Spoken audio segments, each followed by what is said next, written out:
Jeffrey would love to have people thinking about him, invested into him, obsessed with him. And so he tries the creepiest, weirdest ways to make this a reality. But all it does is just scare off the people that Jeffrey actually wanted in his life. The girl that Jeffrey wants to attract is obsessing about someone else. Adonis. Adonis has a natural aura about him. Everyone in his tribe can't help but be obsessed with him. Not only is he the tribe leader, but he's sexy. Not only is he the best hunter, but he's empathetic. He brings the full package, and he even uses special tricks to make sure that he stays in his people's minds. Do you think it sounds controversial to make people obsessed with you using psychological tricks? Yes. Do you want to do it anyway? Yes. In my second year of university, I was a boy, and I used certain tricks that you're gonna learn here, but I need to explain, okay, first. I used certain tricks to make girls obsessed with me. I went from being a kissless virgin, literally kissless virgin, about 2-3 years prior to this, and when I'm age 21, I was using these tricks, to the point of having 3 girls in love with me at the same time, and 2 of them knew about each other, and they'd often like sort of fight and argue with each other when they'd see each other in the club. They were constantly thinking about me, and they were free whenever I wanted to fuck. I would literally just text them, come to my room, and boom, literally 20-30 minutes later, she would be there. And I wasn't a good person then, so this was 4 or 5 years ago. I was just like a degenerate fuckboy going to clubs, taking drugs, and, you know, sleeping with lots of girls and stuff. I wasn't like a nice person back then. But I do remember one thing I did, which I'm not proud of, but like one of the girls that was obsessed with, not even one, honestly. I was gonna say one of the girls, but honestly, most of the girls who were obsessed with me, who I was sleeping with in university, I'd often just look through their phones, like they'd usually just show me their passcodes and stuff. And so when they'd be like asleep next to me, I'd just like, just cause like, it's just interesting. Has she been chatting shit? Has she been fucking anyone else? Let's just find out, bro. I don't recommend doing this, bro. This isn't like, it's not good for your mental health at all. And it just,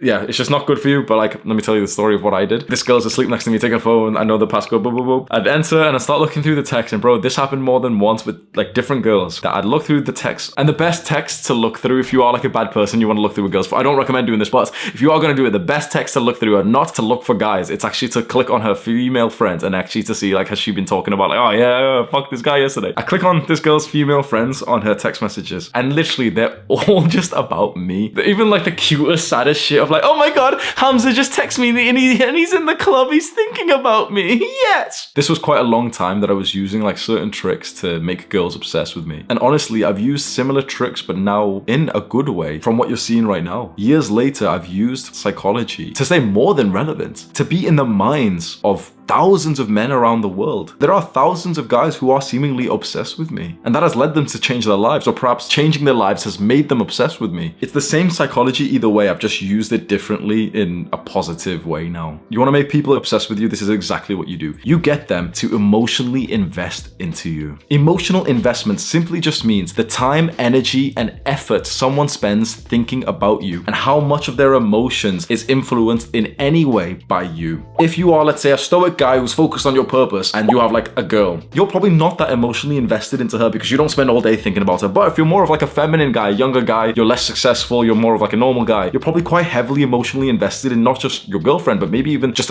like a girl that you've got a crush on. You're so emotionally thinking about her all the time. You're so excited when she sends you a text message. Flip this around, and the more that someone else thinks about you, cares about you, feels things because of you, the more that they are obsessed with you. And there's 5 tricks, 5 things we can do to spike how much they are emotionally invested into you. Number 1, polarize. Polarize means to push people to the extremes of loving you or hating you. Too many guys are so soft and so weak that they'll keep people near the middle, that they don't want to offend anyone. The only way that you'll find who is real, the only way that you'll find people who really fuck with you is by pushing people to the extremes and like really showing almost quite extreme versions of your personality and your viewpoints. Because when you show those like extreme viewpoints that you have, that's when anyone else who's similar to that will be like, oh wow, I love that guy, I love his takes. Or some people will say, wait, I hate him. Either way, whether they love you or hate you, they're obsessed with you. The second psychological trick that you can use to make people obsessed with you is to be relatable. And you can see that so clearly with this channel. If you are relatable, if you are just like that person, they'll think about you more because they're able to like put themselves in your shoes. And if you're able to be relatable, but slightly ahead of them, especially in the things that matter, they'll be so like, emotional. They'll be thinking like, whoa, like that guy's so similar to me, but he's done something different. For example, let's use me when I'm 10 years old and I'm a little brown kid, right? Specifically brown, okay? And I see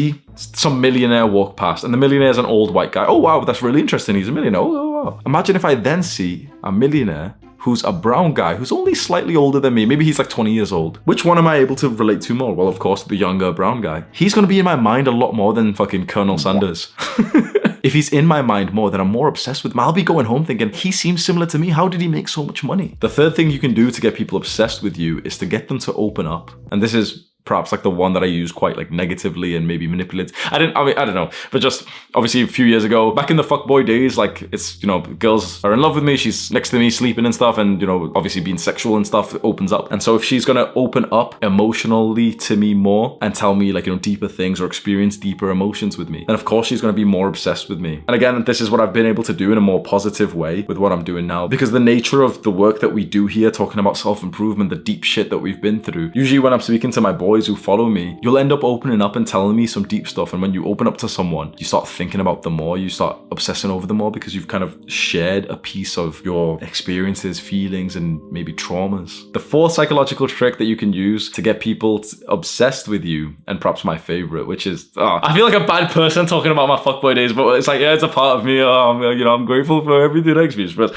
the fourth thing you can do is create an enemy. We have an enemy, don't we? And, you know, some people think it's Jeffrey. Not really. Jeffrey's like the younger version of us who's just not really on self-improvement, but he's not like a bad person. The enemy is the modern addictions, the modern sort of system that has bred us and conditioned us to be weak. It's the social media companies, the porn companies, OnlyFans. That is the enemy. If you create an enemy for yourself and the person that you want to obsess over you, it will create this psychological term, what's called in-group and out-group. People will identify with you and want to be on your side. It's like you're fighting a war, and that is so primal, so animalistic, that people will just automatically think about you and our side more, which is emotional investments. I use this in a quite negative way. To be honest, I never started doing this purposefully when I was like a fuckboy and, you know, creating an enemy meant that there was like two girls who were arguing with each other. I didn't do that like on purpose, thinking, oh yeah, if I create an enemy, it'll be psychological trigger. It was just more that like I was fucking two girls and like, I didn't really do it on purpose, but it ended up achieving what I wanted at the time. And now it's very clear that I'm doing it purposefully. I have created an enemy for us because it's causing us to rise up and actually take this so much more seriously. And the fifth thing, you're really going to like this one. The fifth thing that you can do to make people obsessed with you, stay mysterious. A lot of guys don't have the confidence for this, and they'll spill everything about them straight away. And so once the mystery's gone, it's kind of like, yeah, well, I don't need to think about you anymore, do I? So when you meet a new girl, for example, are you the kind of guy who just opens up and just talks and talks and talks and talks? Or do you maintain like almost a level of mystery? Because if you keep some mystery, if you don't reveal everything about you, it will make the other person think about you more, not less, more. Because there's more that they want to piece together. They want to like solve you. They want to like figure you out. If you tell someone everything there is about you, which most guys do, oh, my favorite color is my favorite type of music. What's your favorite type of music? Yeah, I play video games. And what did you do today? Well, today I did work till 3 p.m. and then most guys aren't mysterious at all. So it's obvious that like most girls aren't going to be obsessed with that guy. The girls are obsessed with the guy who stays mysterious. Maybe you're watching this right now thinking, wait, this is controversial as fuck. I don't want to be a bad person. You can use these psychological tricks for good. Psychology is not inherently a bad thing. It can be used negatively. And I hold my hand up. I hold like responsibility for this and say, yes, I used it in a negative way. But it can also be used positively. And again, I hold my hand up and say, yes, I take responsibility. I have used it in this way. It sounds kind of bad to learn and to utilize, tricks to use on people. But I think it's better to learn this stuff and use it in a good way than it is to just like blindly navigate in the dark. We are in a new age of business and success, and we're in the age where the new currency is attention. If you can make people obsessed with you, you can become extremely wealthy, extremely successful, and you can make huge movements. So you can use these psychological tricks that will make people obsessed with you for good. Do the hard work, especially when you don't feel like it. Mwah.